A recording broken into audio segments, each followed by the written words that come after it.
ese umushoferi n'uri mu kinyabiziga cyangwa n'uwo bari kumwe bagirana ikihe kiganiro haje imyitwarire mibi mu muhanda y'utwaye ikinyabiziga? Icyo nicyo tukangura ko habamo kwibukiranya, akavuga atari ko ndabona ukuri bugende utari bugereye amahoro, ndabona ukuri bugende uko ugenda mu mbabarire, ndabona uko ugenda tutari bugereye amahoro cyangwa turi bugire ibyago.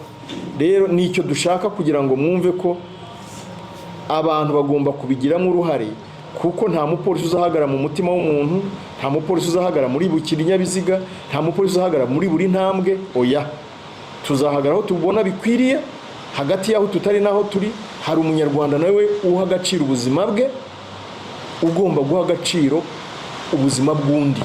Hari umushoferi utwaye ikinyabiziga ugomba guha agaciro ubuzima bwe nk'uko aha agaciro ubuzima bw'abatwaye. Ibyo rero ntabwo bisaba ko umupolisi ubundi yakaba yabyibutse, ntabwo bisaba ko umuvugizi yakaba yavuga, gusa kuko mu nshingano dufite harimo kwigisha, tugomba guha tubyibukira. Ubutumwa bugiye no ku batunzi ibinyabiziga baha akazi abashoferi.